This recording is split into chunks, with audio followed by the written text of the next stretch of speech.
My name is Anthrax, and I'm a boy genius. Ever since 8th grade, I've been harassed for it. Hey, beat him down! Hey, man, look at this guy! I beat him down real good! Yeah, beat him down! Beat him down! Beat him down, man!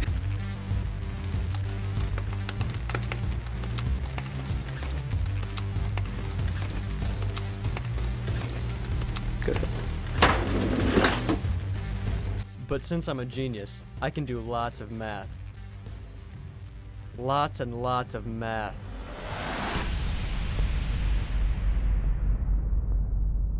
So for right triangle trig, you have 6 main functions: sine, cosine, tangent, and cosecant, secant, and cotan. All of these are based around using an angle, theta. Sine is the ratio of the opposite side to the angle theta over the hypotenuse of the triangle.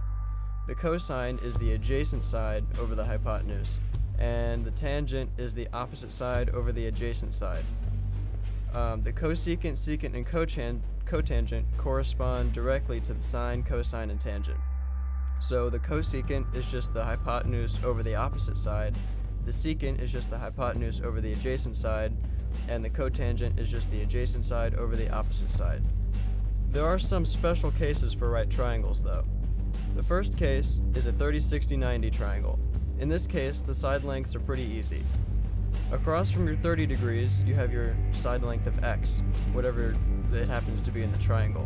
Across from your 60-degree side, you have x times the square root of 3. And across from your 90-degree side, you have 2x. I don't know why it's like this, but it makes it easy. The case 2 is a 45-45-90.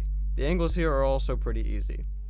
Across from both of your 45-degree angles, you have a side length of x. This is because it's an isosceles triangle. It's not the only isosceles, but it's the only right isosceles. And then across from the 90-degree angle, you have the square root of 2 times x. Again, I don't know why, but it makes it easy. You can also do this thing called coordinate trig, which is where you plot angles on a coordinate system. And for this, you want to put your first angle side on the x-axis, and then you move the other angle side and place it however many degrees away from the first one, off in the plane. For positive angles, you move the side counterclockwise, and for negative angles, you move it clockwise. The total 360 degrees of a circle is represented when both angle sides lie on the x-axis pointing to the positive direction. And for radians, 360 degrees is equal to 2 pi. To apply coordinate geometry to other scenarios other than right triangles, we can use it to make triangles over 90 easier, and also we can use it to find angle measures that are too big for triangles. So for non-right triangles, you want to plot the angle on the coordinate system like you would with any angle, and remember to use counterclockwise for positive angles and clockwise for negative angles. And then to find the angle relationships, so like the sine, cosine, and tangent, you need to use a reference angle. Reference angles always connect to the x-axis, and you remember that by using the bow tie method. Now, we can only do sine, cosine, and tangent for angles that are easy to find, like a 30-60-90 or a 45-45-90. And those are either represented as the straight angle or as fractions of 2 pi. And remember that the reference angle is always the terminal side of the angle and connected with the x-axis.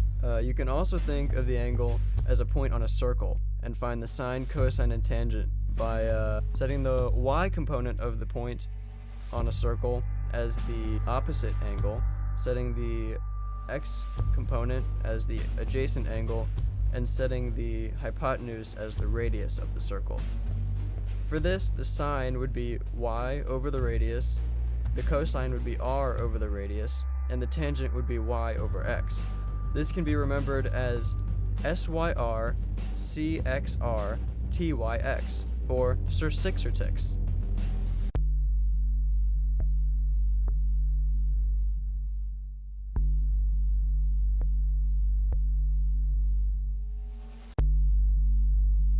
Oh my god. Why has this been happening recently?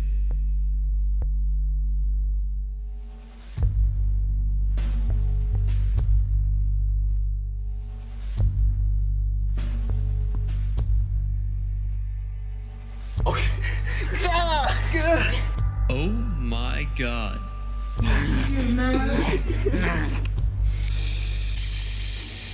This must be why I can do all that math. Beat the guy right here. Beat him down. I must be a mutant. Whoa, dude! Whoa, you kicked it! Hey, man! I will beat him down. I will. Hey, man. Hey, man, don't do this, man. Hey, I'm okay, man.